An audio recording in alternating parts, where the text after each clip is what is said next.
Now, by the way, you know that the 13th Annual World Happiness Report came out this week with the 2025 ranking of the world's happiest countries. Now, which country do you think actually got the first rank? And where do you think Israel is in there? You know, the criterion for this survey is based on 6 factors. First, the GDP, that is the pulse of the economy, the prices of the goods, the salaries, etc. With this, they consider the social support from the government, like healthcare and old age facilities. Other markers which set the level of their happiness are healthy life expectancy, freedom of expression, generosity, lack of corruption.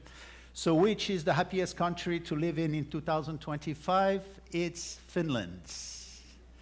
It is the first place, it has been the first place position, by the way, for the last 8 years.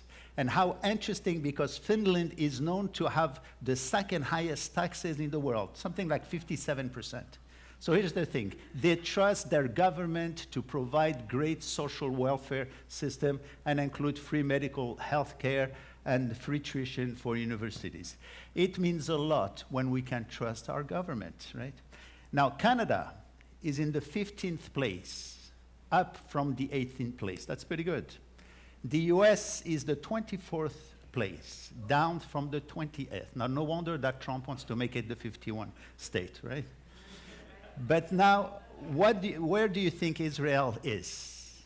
Which? I hear a lot of things here.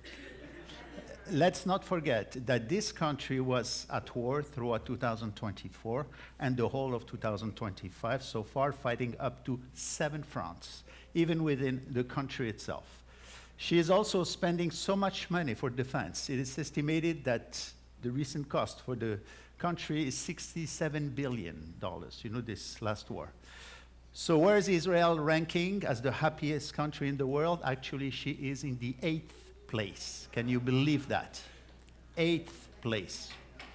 That is, yeah, amen. That is surprising. But because there is so much of a strong social and national connection between the people and because of the strong family values there, and a 4,000-year history of survival behind them, it makes Israelis resilient people who know how to cope with trauma. And much more than all these criteria, they have a most powerful weapon. You know what it is? God. God. A presence which undergirds them to overcome this hated and persecution, you know, anti-Semitism and so on. It is God who proves through the scriptures and through history how he has and continues today to protect the land of Israel. Yes, there are wars and there will be wars as prophesied, you know, in the scriptures, but he is there, and believers in Yeshua going to Israel, by the way, walking the streets of Israel, feel this presence. I don't know if you've been there. I feel it. I feel it itself. And this is great news for us as well, for all believers. Why?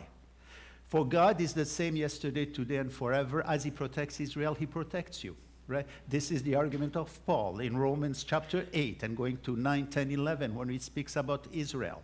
I can assure you he is, and seeing how he moves in the scriptures again and in history, he wants to bless each and every one of us.